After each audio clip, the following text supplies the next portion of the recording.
내란 예호안 특별검사팀은 수사 개시 후 전 대통령 윤석열, 전 국무총리 겸 대통령 권한대행 한덕수, 전 경제부총리 겸 대통령 권한대행 최상목, 전 행정안전부 장관 이상민, 전 법무부 장관 박성재, 전 국방부 장관 김용현, 전 법제처장 이완규, 전 대통령 비서실장 정진석, 전 경호처장 박종준, 전 민정수석 비서관 김주현, 국회의원 추경호, 임종덕, 전 국무총리 황교안 등 총 24명을 공소 제기하였습니다. 비상계엄을 선포할 명분을 만들기 위해 비정상적 군사작전을 통해 북한의 모력 도발을 유인하였으나 북한의 좀 이렇게 앞에 부분이 생략됐습니다. 다시 말씀드릴게요. 수사 결과 윤석열 등은 2023년 10월 전부터 비상계엄을 준비하였고 군을 통해 무력으로 정치활동 및 국회 기능을 정지시키고 국회를 대체할 비상입법기구를 통해 입법권과 사법권을 장악한 후 반대 세력을 제거하고 권력을 독점 유지할 목적으로 비상계엄을 선포한 사실을 확인하였습니다. 비상계엄을 선포할 명분을 만들기 위해 비정상적 군사작전을 통해 북한의 무력 도발을 유인하였으나 북한이 군사적으로 대응하지 않아 실패하였고 이에 윤석열, 김용현, 노상원, 여인영 등은 국회에서 이루어지는 정치활동을 내란을 획책하는 반국가 행위, 반국가 세력으로 몰아 비상계엄을 선포하였습니다. 우리는 역사적 경험을 통해 권력을 가진 자의 친위 쿠데타는 내세웠던 명분은 허울뿐이고 목적은 오로지 권력의 독점과 유죄성을 잘 알고 있습니다. 윤석열은 취임과 함께 대통령실을 용산 군기지 내 합동참모본부 청사 바로 옆 국방부 청사로 대통령 관저를 한남동으로 이전하였습니다. 그 결과 대통령이 군 지휘부와 함께 군 기지 내에 위치하게 되었고 대통령과 경호처장 지척에 국방부 장관과 합참의장 공간 등 주요 군 지휘부의 공간이 이치함에 따라 대통령과 군이 밀착되는 여건이 조성되었습니다. 특검은 김용현과 수시로 만나면서 계엄을 준비한 전 정보사령관 노상원으로부터 입수한 수첩과 광첩사령관 여인영의 휴대폰 메모 등 객관적 물적 자료와 관련자들의 진술을 통해 2024년 4월 제21회 총선 훨씬 전부터 윤석열은 김용현과 김용현은 노상원 그리고 여인영과 비상계엄을 순차 모의하고 준비해온 사실을 확인하였습니다. 김용현과 노상원은 2023년 10월 군 인사를 앞두고 육군참모총장, 방첩사령관, 지상작전사령관 등 군 인사 방안과 비상계엄 시 진압권이 될 수 있는 부사단과 34단에 대하여 논의하였고 2023년 10월 이후 그들의 논의한 대로 육군참모총장 박안수, 방첩사령관 여인영, 부사단과 34단을 관할하는 지성작전사령관이 보임되었습니다. 윤석열과 김용현 등은 그 이후 비상계엄 시기를 총선 후로 확정한 후 총선 결과에 상관없이 비상계엄을 결행하되 그 방법을 어찌할 것인가 등을 논의하였고 2024년 3월경부터 안가와 관저 등에서 만찬 등을 통해 비상계엄에 동원할 방첩사령관 여인영, 수방사령관 이진우, 특전사령관 박종건 등 군사령관들을 상대로 우호적이지 않게 전개되고 있는 정치 상황을 종북 좌파 등에 의한 국가적 이의 상황으로 인식하도록 유인하면서 군이 나서야 된다는 등 비상계엄 필요성에 대한 인식을 공유시키고 비상계엄에 대한 윤석열의 의지를 주지시켰습니다. 그 과정에서 윤석열과 김용현은 2023년 7월 나토 정상회의 참석을 마치고 들린 화해에서 동행한 강호필 합참차장에게 한동훈은 빨갱이다. 군이 참여를 해야 되는 것 아니냐며 한동훈에 대한 적개심과 비상계엄의 필요성을 말하였고 이에 강호필이 국방장관 신원식 합참의장 김명수에게 윤석열의 발언을 보도하자 신원식은 김용현에게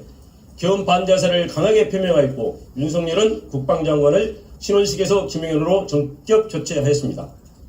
국방장관이 교체되자 야당은 비상계엄 선포를 강하게 제기하였고 대통령실, 김용현, 국무총리 한덕수는 거짓선동, 정치선동, 있어서도 안되고 있을 수 없다며 비상계엄 가능성을 일축하였습니다. 그러나 김용현과 함께 비상계엄을 준비한 노상원은 2024년 9월 9일 정보사 관계자를 직접 접촉하여 특수요원 중 사격자라고 폭파 잘하는 요원 7, 8명 선발을 요청하는 등 인력 자출을 시작하였습니다. 그리고 적 행동이 먼저인 전시 또는 경찰력으로 통제 불가 상황이 와야 함, 단기간에 효과를 볼 수 있는 천재 이루의 기회를 찾아서 공략,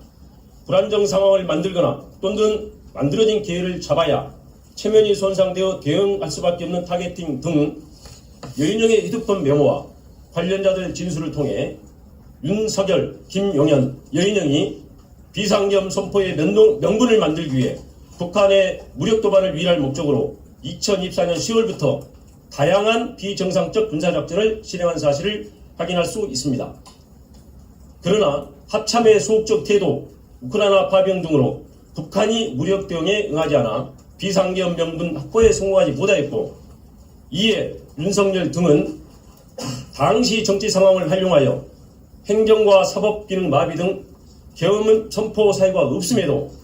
야당의 입법 및 공직자 탄핵과 예산 편성을 행정과 사법 기능을 마비시키는 내란에 해당하는 반국가 행위로 몰아 반국가 세력을 신속히 척결한다는 명분으로 2024년 12월 3일 심야에 비상계엄을 선포한 것입니다. 김용현과 비상계엄을 준비한 노상원의 수첩에 차기 대선에 대비 모든 좌파 세력 붕괴, 행사 후 국회 정치개혁, 민심관리 1년 정도, 헌법 개정, 국가안전관리법 제정, 선거구 조정, 선거법 박탈, 최상목 지시문건에 국회에 전입되는 예산 차단, 국가비상입법기구 예산 편성, 이상민, 조지호, 김봉식 지시문건에 5개 언론사 단전 단수, 민주당사 공세, 여인영 메모에 정치인 체포명단, 체포조 운영을 통해서 윤석열 등은 무력으로 정치활동 및 국회의 기능을 정지시키고 국회를 대체할 국가비상입법기구를 통해 입법권과 사법권을 장악한 후 반대 세력을 제거하고 권력을 독점 유지할 목적으로 비상계엄을 선포했음을 확인할 수 있습니다. 검찰총장 재직 시 집권당과 대립하다가 검찰총장직에서 물러나 2021년 6월 29일 대통령 출마 선언을 하면서 집권당을 거대 의석을 가지고 자유와 법치를 부정하는 세력으로 규정한 윤석열은 2022년 11월 25일 국민의힘 지도부와 하는 만찬 자리에서 비상대권이 있다, 총살당하는 한이 있더라도 싹 쓸어버리겠다 라며 정치적 반대 세력에 대한 적대감을 드러낸 사실이 있고, 2024년 7월 강호필 합참차장에게 자신이 법무부 장관으로 임명하였던 국민의힘 당대표 한동훈을 빨갱이다 라고 말하고, 2024년 10월 1일 군사령관들과의 만찬 자리에서는 한동훈을 잡아오라, 총으로 쏴 죽이겠다 라고 말하였으며 마음에 들지 않는 법관을 체포하려 하였습니다. 이러한 사실을 통해 윤석열이 신념에 따른 것이 아니라 자신을 거스르거나 반대하는 사람을 반국가 세력으로 몰아 비상계엄을 통해 제거하려 한 사실을 확인할 수 있습니다. 심지어 윤석열 등은 비상계엄과 국회 기능 정지의 명분을 만들기 위해 선관위에 무장 군인을 진입시키고 범죄 수사와 전혀 관련 없는 대북 작전을 수행하는 정보사 요원을 중심으로 수사단을 만들어 2024년 4월 총선 결과가 반대 세력에 의한 부정선거라고 조작하기 위해 그에 사용할 목적으로 사전에 야구방망이, 송곳, 망치 등 도기를 준비하기도 했습니다. 우리 국민은 1980년 전두환 노태우 세력의 합수부가 권력 찬탈의 명분을 만들기 위해 반대 세력을 영장 없이 체포 감금하고 고문으로 사건을 조작한 역사를 생생히 기억하고 있습니다.